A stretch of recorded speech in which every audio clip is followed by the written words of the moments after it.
How's everybody doing? Good day so far?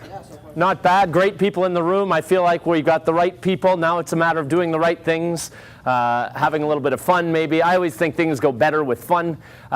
So my job today is, Jay and Heather and Paul called me up and they said, could you help set the tone for the day?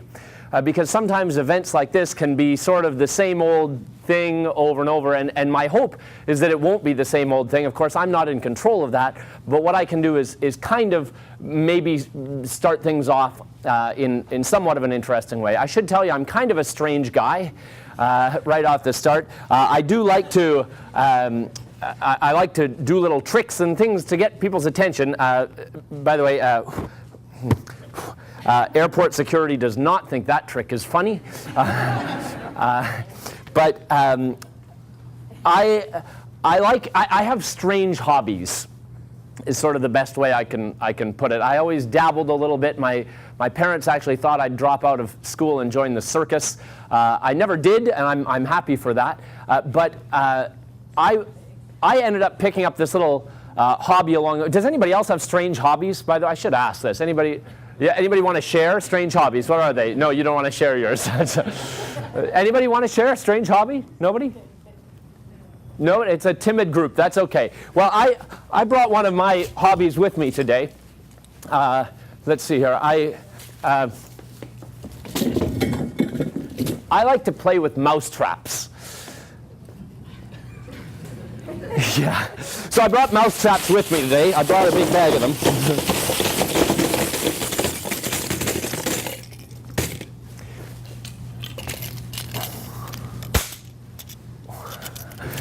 Cool, huh? It's fun. Oops, it's fun already. I like to play with mousetraps. Has anyone played with mousetraps before themselves? No. Is anybody a little bit nervous of mousetraps? Yeah, it's fair to be a little bit nervous of mousetraps. And I tell you what, I need somebody who might want to help me out here, up here. Somebody who's a little bit nervous. It could be anyone. Not everyone volunteering at once now. Not everyone at once. Let's see. No, I've seen you before. Some people have seen this. Miss, what's your name? The person's suspiciously avoiding eye contact is what I look for. Sally, is that right? Sally, are you a little bit nervous of mousetraps? Would you help me out up here at the front? Sally might need a little encouragement.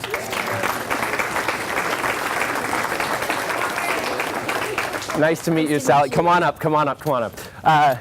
Sally, this is going to be fun. Come on around behind the table here, Sally. I'll trade you spots. You come here. Great. There we go. Have you played with mousetraps before, Sally? No. Have you ever even loaded a mousetrap before? No. Never? Glue boards, though. Glue boards, you use those traps. See, I find that worse when the little mice is on there, and I don't know. Sally, go ahead, grab yourself a mousetrap here. Anyone is fun? Not that one. Just kidding. I'm just playing. I'm just teasing. So the way a mousetrap works, Sally, if I take something like a loaded trap like this, I load it up. Oops. You have to be a little gentle with them, I guess. Actually, it's kind of fun. If you drop them like this, check this out. Woo! Isn't that fun? Yeah, I think it's fun. So the way a mousetrap works, if I load it like this, and I take something like my trusty pen like that, and I touch it in the trap. You can come closer. It's okay. You don't have to. If I touch it in the trap like that, it snaps onto the pen. If that were a mouse, he'd be an unhappy fellow. Yes. Yeah. Sally, you and I are going to play a very fun game. Okay. You're going to love this game. You're going to love this game. This game is called Sally Puts Her Hand on a Loaded Mousetrap.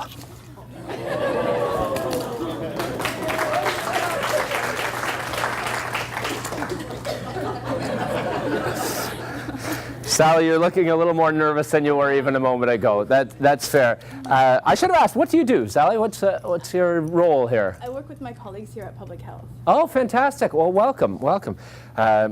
So many linkages. Public health, I'm all about it. And you've never played with a mousetrap before. Glue boards. Glue boards only. So let me be a little more specific, because what you're not going to do is put your finger in the mousetrap. We can empathize when somebody gets nervous, by the way, because I think a lot of problem solving is based on empathy, being able to see something from somebody else's perspective. So we can empathize a little bit. It's fair, but what you're not going to do is put your finger in the mousetrap, like I put the pen in the mousetrap. If you did that, it would snap on your finger. It would hurt a lot. It would do nothing to help her fear of mousetraps. A mousetrap is a risky situation, but I don't think we can avoid risky situations. I don't think we should avoid taking risks. I think we just need to approach things intelligently and stay in control. You can come out on top. Here's what I mean. What you can do, if you choose, Sally, you can put your whole hand down flat on top of the mousetrap like that, cover the whole thing, and it will not snap on you because you'll be holding it open. Okay. Think you'd be able to do it? Sure. All right. Now this is also an exercise. Yeah, that's what I was hoping. This is also an exercise in audience support.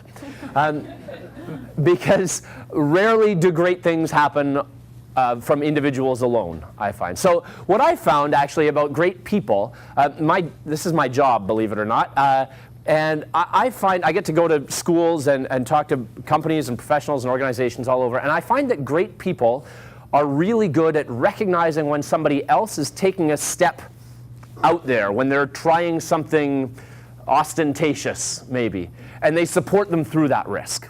So many people, and no offense to the media, but I think this is just what sells. You read the newspaper, and maybe Earth Day accepted, everything you read is somebody made a mistake. Somebody tried this and it didn't work.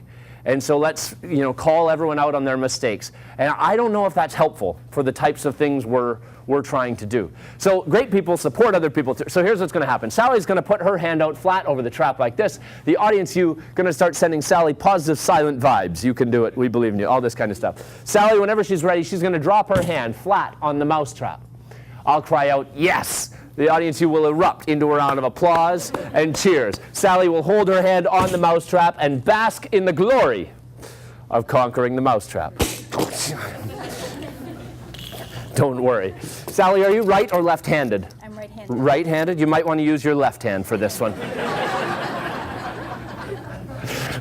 I'm just teasing. Sally, I've done this literally hundreds of times. No one has ever been hurt. That's not to say that it's easy, only to say that it's safe. One step at a time, because that's how we do anything. Hand flat out like that. You got this thing. So really, my left hand? You can use whichever hand you like. It's whichever one is you prefer. Hand flat out. Now I do feel all the positive energy coming in. That's good. Now, one more thing. So sometimes people get to about here and they get a little nervous. They start shaking.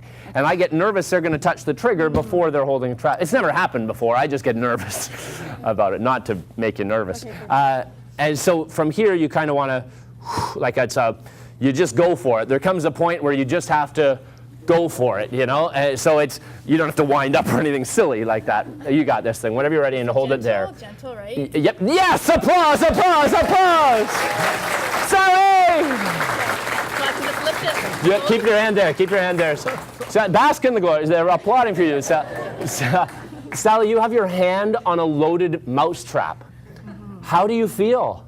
I feel okay.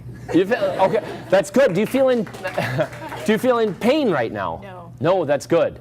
Do you feel in control right now? Yes. Yes. You're in total control right now, Sally. At least until you take your hand off the mousetrap. At which point it's going to snap. Enjoy the rest of the presentation. I'm just teasing. I wouldn't leave you here. You are going to lift your hand up. It is going to snap. Yes. Yeah. It's not going to snap on you, Sally. You're going to be fine. You're going to keep your fingers flat, thumb out of the way, lift your hand straight up. It's just going to brush against the palm of your hand. It might make a little bit of noise. This is worth another round of applause when she does it, by the way. Should I lift my hand completely off? Yeah, you're going to lift it completely off. And going quickly is good. That's whenever you're ready. You got it. Yes! Give a round of applause. That's great. Those analogies were great, too. Thank you. That's excellent. Sally, I would like you to have this mousetrap. That is yours. Thank you so for much. volunteering. Give Sally one more round of applause.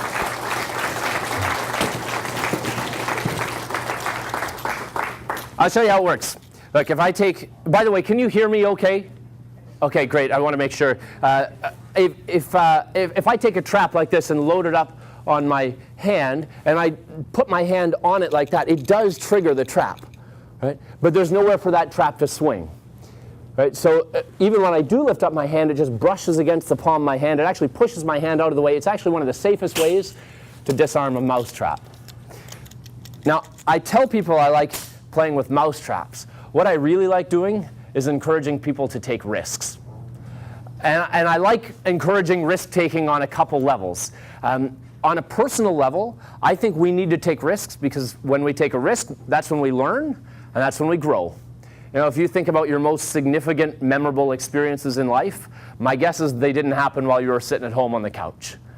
You know, we have to put ourselves into life. We have to try things in order to get big rewards from that. On a more professional level, I like encouraging risk-taking because I think the type of thing that something like Vision 2020 is, and something like all the community engagement things, all the changes that need to happen are 100% risky. They are risks. That the reason people haven't done them yet is because, well, it might not go perfectly. We know that there's good things about them. That's true. We need to be willing to step forward because we just heard if we do nothing, that's kind of risky also. I think it's actually more risky to do nothing personally. So I think moving forward is a good thing. When we talk about sustainability, for me, I think of it maybe a little differently than a lot of people think of it. I think of sustainability more as an ability to solve problems.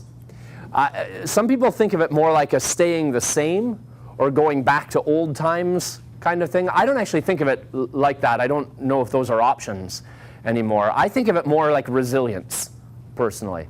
If we can build resilient communities, if we can build healthy communities that can solve their own problems. When we're on it, I mean, I teach engineers, and the statistics these days are that half of what an engineer learns in their degree will be outdated by the time they graduate. So half of it's useless. Half of the people when they graduate get jobs that didn't exist when they started in their program. We don't know what types of problems we're going to have to face in 2020 or 2030 or 2040. We can guess, we can make some predictions, but the specifics are totally up in the air. And I think what we need to focus on is how do we build resilience? How do we build capacity to solve those problems as they arise? How do we prevent things from happening that would cause us to go downhill? That's sort of my take on sustainability. And I think it's important that we do little things along the way because I think that's how big things happen, is one little step at a time. We don't get to 2020 by all of a sudden, doing things tomorrow. We start now and we start working our way there. And we know what the vision is, we know what we're walking towards, but each step of the path happens in the present. Do you believe that's kind of little things that make a big difference in the end, sort of? Let me try to explain it this way. I juggle a little bit. Some people, seriously, who's seen juggling before? Okay, yes. So you would know there's some audience etiquette for juggling. If you see something that blows you away in juggling, totally amazing, the proper audience response, proper audience etiquette is, yeah, give it your all. Clap, hoot, holler, scream and cheer. You want to try it right now? No reason clapping and cheering. I know we're in a lecture hall. It doesn't have to feel like that. There we go. No reason clapping and cheering. 3, 2, 1, go. There it is. Yeah. This is going to be a great day. That's what you do if you see something that blows you away. If, on the other hand, you see something that's kind of like, moderately impressive, it's okay. Correct response for juggling, the proper etiquette, give it your all. Clap, hoot, holler, scream and cheer. The third situation, you may at some point see the juggler drop a ball, or all 3 balls. If that happens, everybody's going to be feeling a little bit awkward. Usually there's some guy in the back who's like, that guy looks like an idiot, right? And the naysayer. And everyone's feeling awkward. The best thing you can do, the proper etiquette for juggling, just give it your all. Clap, hoot, holler, scream and cheer. Anyways, ready for some juggling? Here we go. 1, 2, 3. Thank you! Thank you!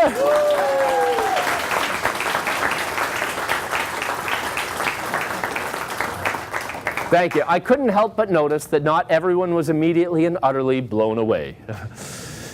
And if you weren't immediately and utterly blown away, you're right.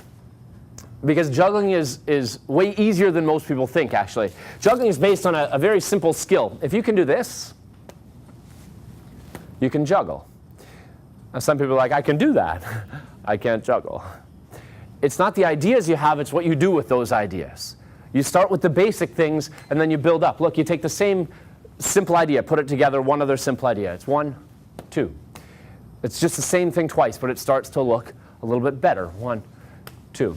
Builds on itself. Take the same simple idea, put it together, one other simple idea. 1, 2, 3. And then you're juggling. See, once you break it down, it's not nearly as hard as you first thought. A lot of things in life are like that. I think moving towards some grand plan, you take it one step at a time. And I like that approach because this, frankly, I've seen lots of little things. I'll tell you a story. My involvement in sustainability really started, and actually my whole career, you probably have a story like this too. My whole career, I would say, really was influenced because I hung out for dinner one night with this guy named Boris. And Boris said, he was talking about his travels, and it sounded really interesting to me. And I said, that's great. And he said, I'm involved in this thing called Engineers Without Borders. You should give it a shot. You should come on out to a meeting. I was fourth year university. I didn't know what the UN was, the United Nations. You can blame me, blame the education system, whatever you want. But that was really, I was fourth year university, and I got involved in Engineers Without Borders. And through that, I started finding all these new connections. I learned more. I learned more than I ever thought possible. My interests changed, and my career path totally changed. It was through that I got involved in more speaking things and more leadership development. And that's how things progressed for me, all because Boris said, hey, you could do that, And I think often we have, 120 people here today. Chris said 525,000 people in Hamilton that we need to engage. I think the role of this group is often to tell other people, yeah, you could do that, It's something you could consider. Now, one little thing, I'm a big fan of diversity. And the reason is because this, although it's kind of cool at the beginning, gets boring to look at after a while.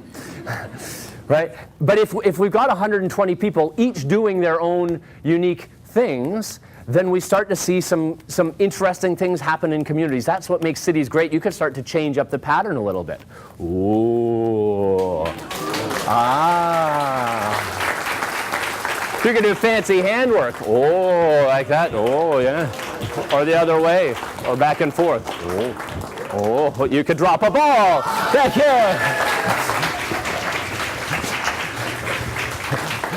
You could do big juggling way up in the sky like that. Oops.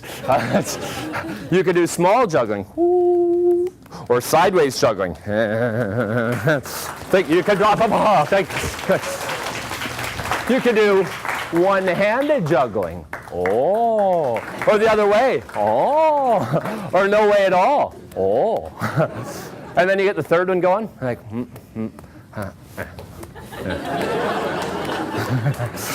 It's like a machine. Oh, yeah. You can bounce off your knee. Or we'll try this one, I don't know. Oh, there it is. Or throw under your leg, or the other leg, or the big Vegas-style finale under every leg. Dun, dun, dun, dun, dun, dun. Thank you, thank you. Thank you. You don't even need the balls, actually. That's just something I like to do sometimes. I know I'm being a little silly. What's the point? The point is this is not that impressive. It's not the ideas you have, it's what you do with those ideas. That's why Paul talks about action. We want ideas, but ultimately we have to move on them. We have to go for it. We got to give it a shot. I've got one or two quick slides here. I like to teach creativity. I think what we do together today requires creativity because we're designing and developing and conceptualizing new things. We're envisioning new systems. We're envisioning new business models. We're coming up with new ideas, new technologies. And all these things require creativity. I don't have tons of time, but for the people who like to write something down, I thought I should have 3 points where you could write down something. So 3 little tips on creativity. The first one is stop waiting around. A lot of people think that good ideas are something that happen to them instead of something that they do. Right? You'll hear people say it. I was sitting there and it hit me. It hit me. Often I think great ideas come. Often we do have to harness the power of the subconscious, but we can only harness that power after we've done some serious thinking about something for a little bit. So we do some serious thinking, and then probably tonight, right before you lie down and go to bed, you're going to go, that's what we should have done. And you're going to have these great ideas. They'll keep coming up, and that's why today is a starting point and not an ending point. The other thing is start with what sucks. A lot of people, they say, well, I don't really know. I don't know how to make things better. You can ask people, what should I do? I don't know. Start with what sucks. What gets your goat? What makes you mad? You look around. Get involved in that. There's probably every little negative idea is a positive idea waiting to happen if you just flip it around. Second thing is be creative and be critical, but not at the same time. The brain doesn't work well that way. So when you're in your sessions later today, somebody might say, does anybody have any good ideas? And that's the wrong question to ask, because as soon as you say, does anyone have any good ideas, everyone sits around and does this. Good ideas. No, that's not very good. They judge their own ideas before they even leave their lips, which eliminates the chances for collaboration. It eliminates the chances for somebody else to build on those ideas. So say your half-baked ideas today. It's a good thing. Start with, say, are we generating ideas or are we trying to select the best ones? If you can separate those processes, that'll help you develop more better ideas. The third one is that often the really interesting new ideas come from combining 2 totally unrelated fields. And that's where I think we're going to see more emerging technologies, emerging companies, this sort of thing. Having transportation report to health, that's an interesting concept. I think there's merit in it, if only for this reason. Oh, what do they have to offer to each other? I bet they have a lot to offer to each other. So that's the other reason why a day like today is so exciting, because we have a bunch of different people in the rooms. So be especially on the lookout today for intersecting fields and where we could collaborate differently. I think those are exciting places. So I wanted to demonstrate. I figured if somebody like Sally could come up here and take a risk like she did, and I'm trying to encourage everybody to take risks. I thought, well, I should be taking some risks probably in the presentation as well. And I thought, well, what could I do? And I wanted to do something creative, so I thought, well, I like to juggle. I thought, well, I like to play with mousetraps. So why don't I try? So do you want to see me do it? Yes. I'll do you one better. I figured, why juggle mousetraps when I could juggle rat traps? Now, rat traps are a little more powerful than mouse traps. It's loud. Some people are like, do the hand thing, put your hand on it, do the hand. No. Look, I'm not saying be an idiot. I'm saying we need to go forward with thought. Think about things. We need to think through. If everyone could think through things a little bit more, we wouldn't have a bunch of the problems that we have right now. The way a mouse trap works, same as a rat trap actually, the bar dangles down, and that bar holds the trap open. If you touch the trigger, the bar swings around, the trap swings shut. Sally would have felt the bar brush the palm of her hand as she lifted her hand up. But on a rat trap, that bar is sharp enough, swings around fast enough. My guess is that it'd slice your hand open right down the middle. I'm not saying be an idiot. I'm saying we need to take intelligent risks. The riskier the situation, the more thoughtful we need to be. I need a volunteer. Yes, you, sir. Thank you very much. Come on up. Come on up. What's your name? Bruce. Bruce. Give Bruce a round of applause. Bruce, great to meet you. Sorry, yeah, hold that back there. Yeah, that's good. Bruce, have you ever played with rat traps before? No. Have you ever seen the trick that jugglers do, Bruce? They have an audience member lie on the stage, the juggler juggles right over top of them. Levitation? No. We're not going to see the lying on the stage good, trick today, Bruce. No, it's just a little easier for me to load these up while I'm not holding all three of them. Okay. So if you can go ahead and hold that for me. That's a loaded rat trap. Please don't wave it near your face, mine, or anybody else's. All good. Awesome. Bruce, what do you do? Retired. Wonderful. So what do you do? Yeah. I worked for the school board for many years. Oh, fantastic. Or were you a teacher or? In facilities. Facilities, wonderful. Thank you for doing what you do, and schools need great facilities. So I don't know. I think that's so exciting. Great to have you here, Bruce. There's number 2. Do you feel powerful right now, Bruce? So far. Yeah. Anybody owe you money right now, Bruce? It's it's a good time to bring it up. Talk back to me. Oops. I'm just kidding. That is a bad conflict management strategy, by the way. It's threats, not so good. Let's see if I can pull that in here. There we go. I'm going to toss you the third one, Bruce. You're so willing to do it. I love it. I'm going to take them back one at a time. Now, Bruce didn't know why he was coming up here. He took a big risk in accepting my invitation to do so. And some people will look at what Bruce did and say, well, all he really did was hold 2 sticks. I could have done that. That's true. You probably could have. Not everyone was willing to take the risk to try. Bruce was willing to take that risk. And for that, I think he deserves a huge round of applause. Thank you. You can have a seat again. You're all good.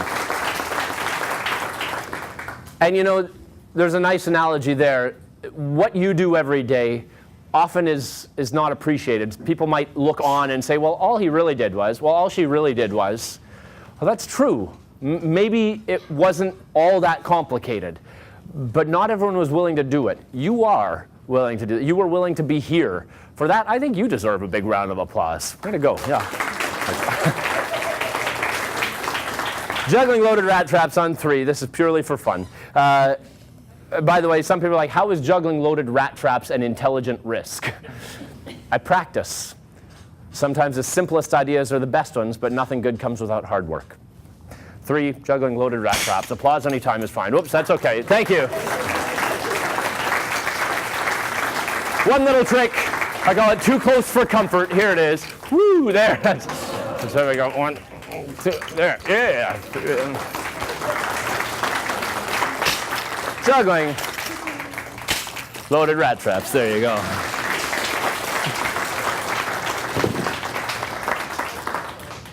Now, I really believe that everyone has something to contribute. And I mean today, but I mean in general as well. Actually, if I could snap my fingers and change one thing about the world, it would be that everyone, I'd change a lot of things, but if I could only change one, I think it might be that I'd make every person, young and old, get involved in something they cared about.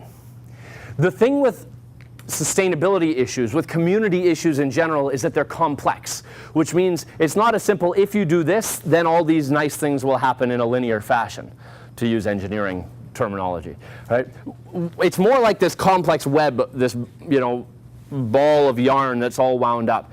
And there's a bunch of different frayed ends sticking out. And if you start unraveling one end, then it might change other things for other people. But rarely starting from one place, rarely would starting from one place be enough. What it requires is a whole bunch of people starting from all different sides of the ball. To me, sustainability is empowering because regardless of what specifically you're doing, if we all have the same general goal, we're all working in that direction. So I believe everyone has something to contribute to this. I mentioned Boris told me I could. So I believe that we can, and sometimes it's just a matter of telling people they can. This is Boris. This was at the Engineers Without Borders National Conference a few years ago, and he's still a good friend of mine. One of the things he encouraged me to do, and this is where I feel like I learned a lot about how to make things happen in the world, is I started a conference called the Beanstalk Project. It was designed to get youth, in particular high school youth, to start their own community projects. I believe that everybody cares about something, and they just need to learn what it feels like to care. about something. And it was amazing to see the projects and the ideas that people developed. I didn't much care if the projects were successful. I just felt like when people do something, it changes who they are. And they become the type of person who for their whole lives will have agency in their life and in their community. So that was largely my experience. But what I learned from that is that you can't show people. You can't just, it's not enough to show people. You know, we can put examples of other people doing things up on the screen, but until the students actually do it for themselves, they have a hard time understanding what it feels like. And so I figured that probably applies to adults as well. And since I brought a few hundred mousetraps, I figured it was fun to watch Sally play with a mousetrap up here, but I thought it would be even more fun to bring out even more mousetraps and let everyone give it a shot. So we're going to have a bit of a mousetrap mania here. When you get a mousetrap, you'll probably find these are fresh ones. So you'll probably find there's a little silver staple on there. If you pull the bar up, the silver staple will come out, and then the bar will dangle down like that. And you can load up your mousetrap. Lots of people probably know how to load them. If you don't know how, now's a great time to learn. You know, play around with it, fiddle with it. A lot of people are scared of it because they've never done anything like it before. So fiddle around with it, look at it. You can put your finger in it. It doesn't hurt unless you crank it back and let it whack you, you know. And you can play a little game. You can, once you get it loaded, just like Sally did, put it on the table and put your hand on it. Or if you want, you could grab a partner. What's your name? Samant. Samant? Yeah. Samant, if you did something like this, Samant, if you put your hand just like that, do you want to stand up, Samant? Yeah. Right on. We could take two mousetraps, and Samant puts one on his hand, and I could put one on my hand, like this. And then if you want, Samant, are you up for this challenge? Yeah. Awesome. I'm going to put my hand down on Samant's mousetrap. Samant's going to put his hand down on my mousetrap. We make a little mousetrap sandwich. You ready for it? Yeah. 1, 2, 3, go. Yeah. Anyone who's watching gives a little round of applause. And then, whenever we're ready, we're going to lift our hands straight up, keep the bottom hand still. Ready? 1, 2, 3, go. Nice. We give each other a high five. Thanks, Samant. If you want an extra challenge, what you can do, work with a partner, get to know somebody new, put the mousetrap on the table, close your eyes, one person puts their hand out. The other person says, okay, a little to the right, little to the left, down a little bit, twist a little bit. Once you're right over it, say, go for it. The person drops their hand, opens their eyes. So long as you're right on top, no problem. If you want the advanced version of that one, 2 mousetraps, 2 hands, 2 partners. Play, try something new. And in fact, if you take a risk, why don't you keep the mousetrap? They've got my website on the back, so you can keep in touch anytime. So I'm going to come around, dole out the mousetraps here, and play. Take a chance. For some people, I recognize holding an unloaded mousetrap is taking a risk. That's fine. Whatever feels easy to you, try to go one step further. See what you learn from it. Take a risk. Okay, here we go. I'll do this. How about this? I'll come up the aisles here like this. You guys can grab them like this, and that's, oh yeah, there we go. You can send them in, there we go. If we want to do one big unified mousetrap snap at the end, feel free, load up your mousetrap one more time, and you can put it on your hand or your friend's hand or whatever you like. And we'll count down and do it together. Here we go. Anyone who's in on the last mousetrap snap, mousetrap loaded, you can drop your hand on it now, and we'll go off together. Here we go. 1, 2, 3. Give yourselves a round of applause. I've got 2 more quick stories to end off my part of the morning here. And the first one happened when I was in Kenya. Now, everyone here knows where Kenya is. Sometimes I like to throw this thing around. We can do that at the break if you want. But what I realized about being in Kenya is that people everywhere are a lot the same. You know, in fact, there was a sign right downtown, City of Nairobi for a cleaner and greener city. I thought, well, everybody wants to have a better world, a better life. Kenya's an amazing country, amazing animals. Don't worry, I took her to dinner first. Kenya has amazing people. This is Charlene on the left. Charlene was one of the smartest and cutest 5-year-olds I've ever met. She was so enthusiastic to learn all the time. Kenya is also home to a lot of poverty, a lot of hardships. A different type of hardships than we have right here in Hamilton, say. And this might not look like much to us. This is Kibera, a slum home to about 1 million people living in about 4 square kilometers. But to them, it's home. And everyone's working there to make their home better. It's amazing. Everyone's got their little businesses. They're going to school. This is some of the garbage that piles up. And it's interesting. I think it takes a diversity of talent to make a city great, to make a world great. A garbage man would be about the most valuable job that Kibera could have, but nobody's willing to pay them to do it. It takes everybody. Sometimes, I think, especially in the university world, people get a little high on themselves saying, oh, you got to go to university or you'll never make anything of yourself.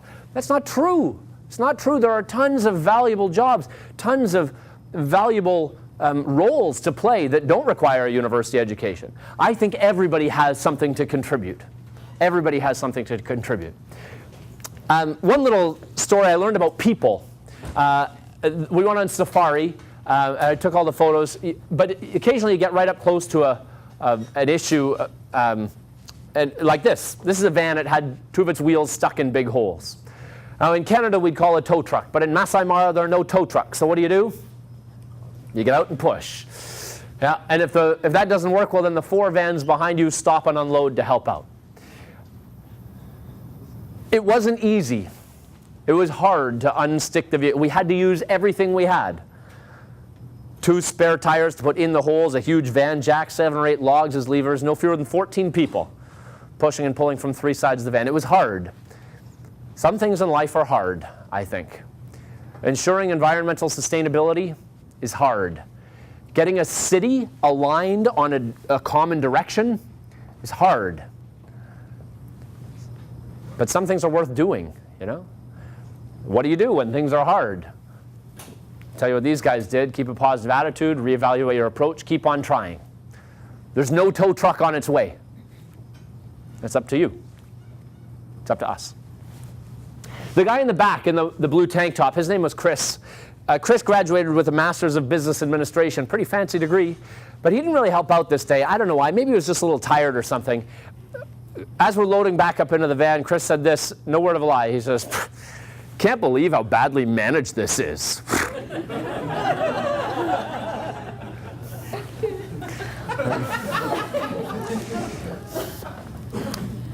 I think we could all use a lesson in character from those Kenyan drivers, I couldn't believe it. He had the nerve to criticize the team's efforts, the team's successful efforts, while he sat in the back, twiddled his thumbs the whole time.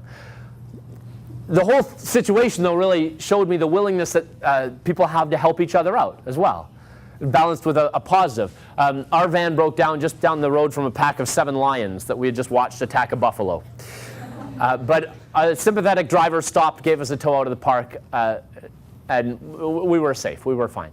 Now here's the thing. You might not care about lions or Kenya or me or anything else I've said this morning, but I do believe you care about you, and I do believe you care about our city, or you wouldn't be here today.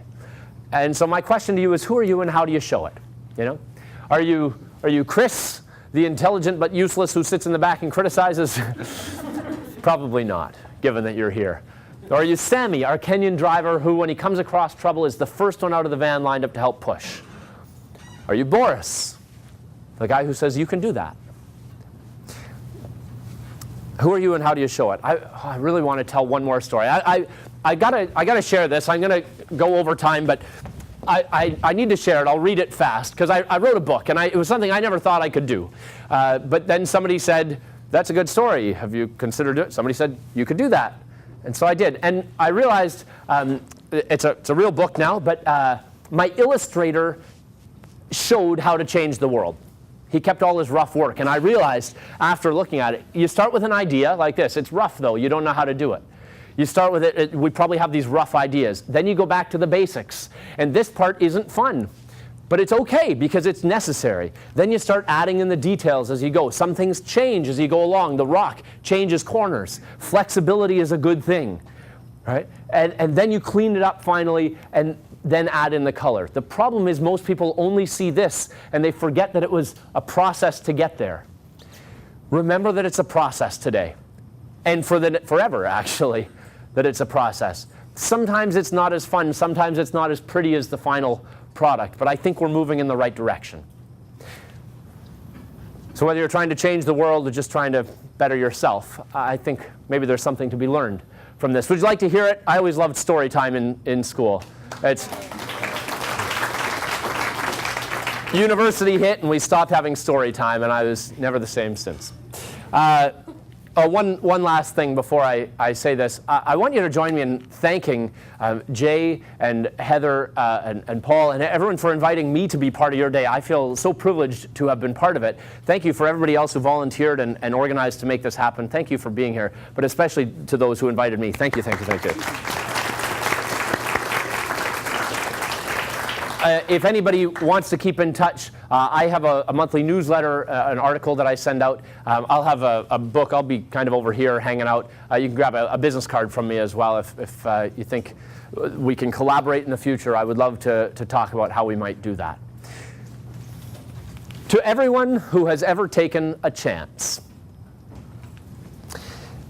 Not so long ago, and not so far away, in a land quite like yours, at the end of the day, a young boy named Jack and his mother did sit in a shib-shabby shack that was just dimly lit. The cupboards and gardens were empty throughout. You see, all that would grow was a lone Brussels sprout. So hungry they sat. Mother cried with a sigh, "Oh, you must go sell our cow." And a tear filled Jack's eye. Aww. She gave milk every day, their old cow, milky white. And though life wasn't fancy, she liked it all right. Because she passed her time well. She spent most time out mooing and eating and chewing and peeing and wooing.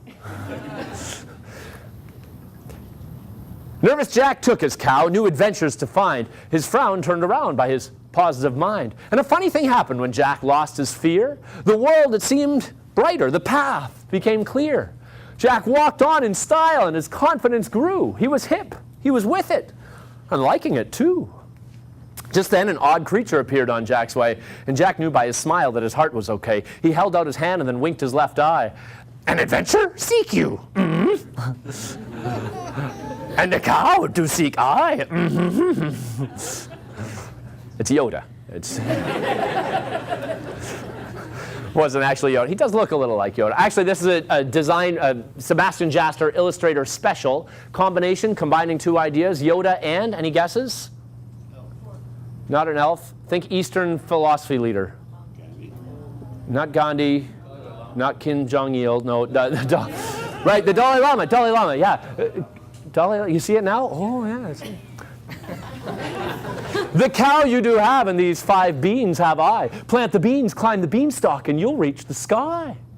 Oh, it's your choice, of course, to accept or refuse. I can offer the beans, but it's you who must choose. Well, Jack longed for adventure, and Jack's time was now. So the trade, he accepted the beans for his cow. A cow for some beans was a trade quite absurd, but the story ends well, as you've probably heard. So Jack hurried home, magic beans in his hand, but his mother, he feared, would not quite understand. And angry she was. Mother yelled, screamed, and jumped. She hollered and pounded and hooted and thumped. But understand this, see, when times they're tough, though it seldom does good, people sometimes get rough. Jack's mom sometimes threw things when not quite content. So those 5 magic beans, out the window they went. Now things may seem bad, but 'tis often the case that the spot the beans fall is the spot on right place. That fellow spoke truth, for 'twas when morning came that the light through Jack's window was not quite the same. A beanstalk grew tall. It grew clear to the sky. Jack had taken a chance. And now Jack could see why. It was Jack's time to climb. But it looked awfully high. He stared up at his goal, at the cloud in the sky. Would our friend Jack succeed? Could he make it that high? Well, Jack knew he'd not know till he gave it a try. So Jack started to climb, up, even higher, but just partway up, Jack then started to tire. Oh, see, the climb was quite hard. This was no easy task. But if Jack would go on, well, 'twas himself he must ask. Now, the end of this story I'm not going to tell.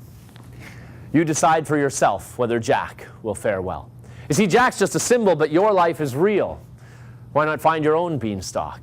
Then see how you feel. You can set your own goals, climb for power or wealth, or choose friendship or family or travel or health. But choose wisely, my friends, for you just may succeed. And our story has something to teach us indeed. See, amongst giants and gold, I would still make the claim it was climbing the beanstalk that earned Jack his fame. You see, happiness isn't about just the ends. It's the journey, adventure, your family and friends. Your life is your story. So now is your time. Take a chance on those beans. It's your time to climb.